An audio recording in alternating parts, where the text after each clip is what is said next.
Hello everybody and welcome back to the channel. If you're new here, you're welcome. Please consider subscribing and remember to click on that bell notification icon. That way you get notified every time I upload a new video, which is at least once every week. Also here on this channel, I talk about my life here in the UK, and I also talk about healthcare content. So if you are interested in something along these lines, please do well to subscribe and remember to turn on your post notifications so that you get notified every time I upload a new video. All right, so today's video has been highly requested, and a lot of you have accused me of posting you are putting you in suspense, but that's not the real intention here. The idea is just to get my thoughts together so that I give you facts and not just talk with emotion and just put out content just for the sake of it, but just to gather my thoughts and just give you guys the truth, but also be confidential and professional about the way I go about it. All right, so today's video we're talking about why I left my previous employer, which was working in a care home. Without further ado, let's just get into the whole tea or the whole gist of today's video. All right, so I started working with my previous employer in February. Funny enough, it was on Valentine's Day. On Valentine's Day, it was a Monday, and I just got a call from my manager in the morning. I documented that. If you have missed it, I'll put a clip somewhere. And I talked about, how she called me that Monday morning and told me, oh, your DBS just came through. You can basically start work immediately. And I'm like, oh my God, if you are looking to start, I can put you on tonight shift and you shadow so and so person. All right, so probably because of how rushed things were, I didn't get a formal induction / introduction or even training as to the use of some certain equipment or moving and handling. There's online courses, there's e-learning and all of that, but nothing really prepares you for the hands-on experience. So everything was kind of rushed from the onset. Contract signing was after I'd already started. Everything was just like really rushed. And maybe it's because of the desperation in the healthcare sector. That's why I keep telling you people, please do not get discouraged. These jobs are still available. Healthcare is still very much understaffed as of today, as of this night. I'm sure in almost every care home, they are still short-staffed. So if you are looking to put in your application, please do not relent. Continue putting in your applications. These jobs are in high demand. All right, so probably because of the short staff issue, I just started that night, signed contract after I'd already started. Everything was like really rushed. And I started to notice some things after I'd started. Every once in a while, you probably get an e-learning here, a workshop there, a manual handling training there, a fire marshal training somewhere. It's just, there's always something every once in a while. But then, when it came to some certain aspects of advancement, like when I started to talk to my manager about, advancing to the next band, after I'd worked for about a couple of months, maybe 2-3 months, I started talking to her about, career advancements. And it was also something I mentioned in my interview. Like when I went for my interview, was something I mentioned that, I was very big on career progression and I want to go up the ladder. I don't want to be a HCA for the rest of how long. I noticed that, as I asked for some things, they were kind of withheld from me. And, after a while, it just became apparent that, I wasn't going to get it. And, it was just looking very daunting at some point because I started to get weary of asking. For instance, I asked about, doing the NVQ level 3 course with my employer, which is like something you can't do after like 3 months or so of working with them. And just funny stories here and there. And I just felt like it was never going to happen because of how I was asking and how I was being, diverted. The career progression that I was really going for was not in view at all. And as I'm not someone that is just about to waste her time, I wasn't just going to stay there and take it all in and just be complacent. I looking back at it, I do not feel like I was asking for too much, because at some point you should be given some, leeway. If you're working with an employer, there should be top up courses, there should be a plan for you to scale up the ladder. I don't think an employer will want you to be in the same band or in the same bracket or be at the same level for too long. So once I started noticing that it was not going to happen, or the things I was asking for, they were never going to happen. All of that on top of short staffing issues. And when you're short staffed, there are a lot of things that could go wrong. You're doing the work of maybe 2, 3, 4 people, and you're just trying to juggle everything. There was a particular time I eventually got on medication training, and I had to do medication on top of care assistant jobs. And, it just became a lot more demanding, and I was starting to have some health issues. For example, I was starting to have pains on my shoulder, on one particular shoulder, which was my right shoulder, and I started developing lower back pains. And I was able to get rid of most of the lower back pains because of the waistbands that I bought on Shein. I showed you that video, and I practically had to wear that waistband every single shift, and it helped after a while. But my shoulder was kind of stuck at a point, because after massaging aboniki over aboniki, balm upon balm, massage upon massage, and it didn't look like it was going to improve. And then when I spoke to a consultant in this field, and he told me that you shouldn't be having body pains, and it's as a result of poor manual handling. I spoke to my manager about it, asking for the next available shift, and my response to that was more responsibilities. I was offered a senior care position, and at that point I'm like, this is not real. Like, after all of the pain, and I just started to become more and more anxious as I was. Every time I knew that my shift was approaching, I would become anxious. I would just lie in bed and be numb, and my husband would practically have to talk me out of that bed or push me out of the bed, just encourage me to stand up and get ready for work. I started to notice that the anxiety was building, and it wasn't going anywhere. It was getting worse with every passing day. And if you guys noticed, I started to break out massively. I had pimples, I was gaining weight, and that is one telltale sign when I'm starting to get stressed. I start to put on excessive weight, and that started to really bother me. So the final straw that broke the camel's back, the thing that did my head in, that made me feel like, no, Omotola, it is time to pack up your bags and get out of here, was the fact that I asked my manager for tier 2 sponsorship, and she said no, that she doesn't know anything about it.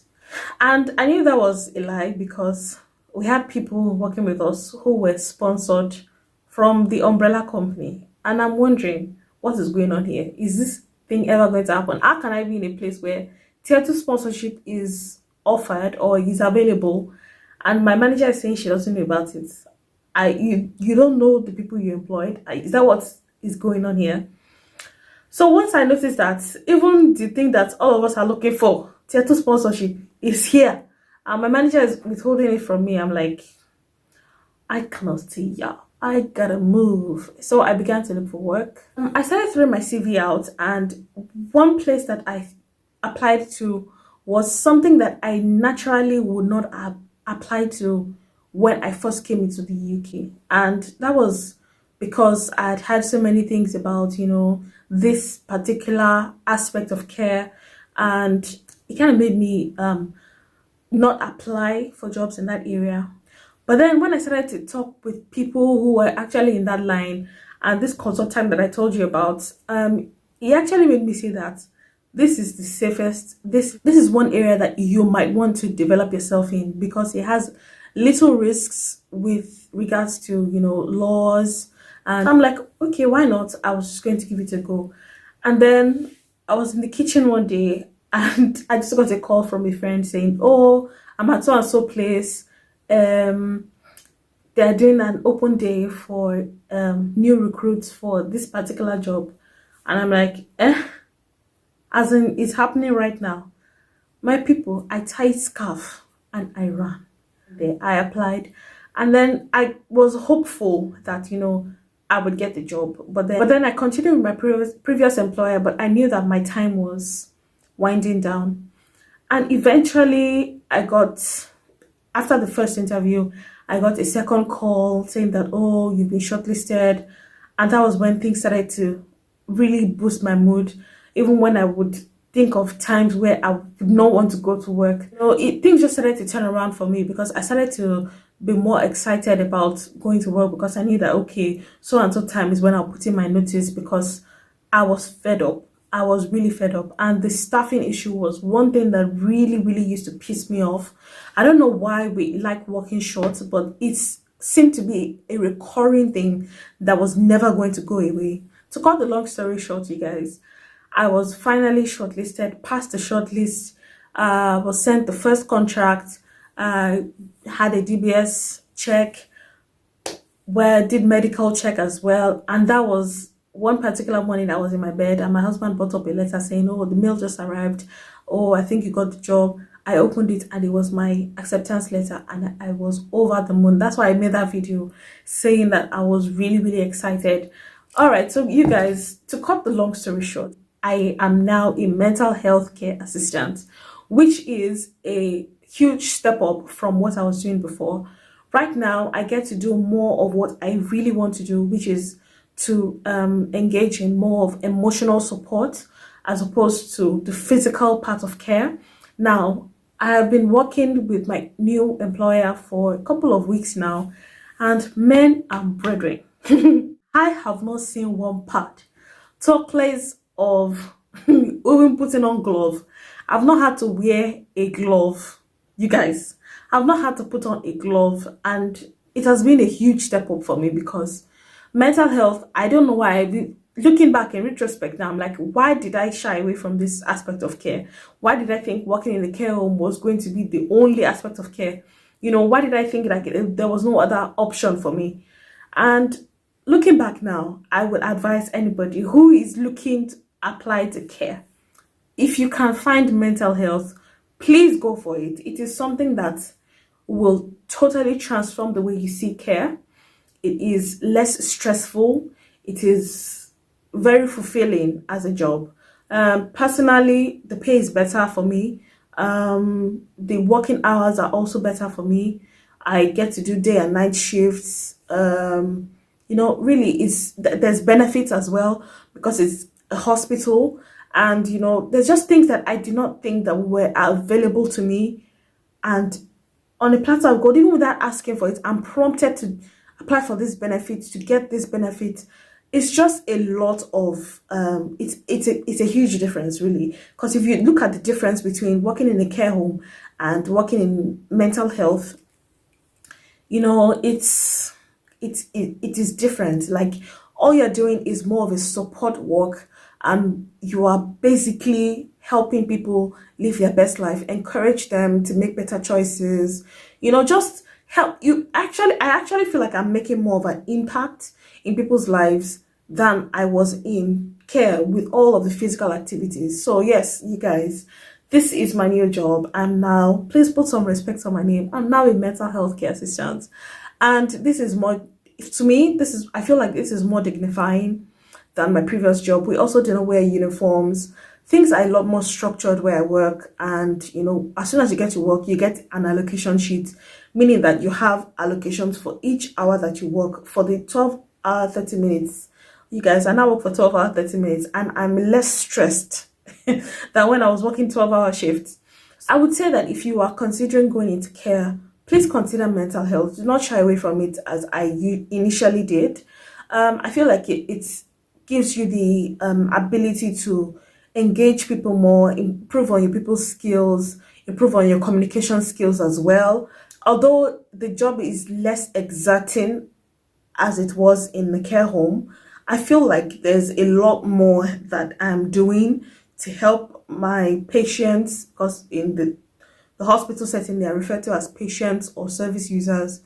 I feel like I'm doing a lot more to help them and, to just boost their confidence, to encourage them. I get to do more of the emotional prompting than the physical, which was really having negative impact on me, and I was really, really stressed.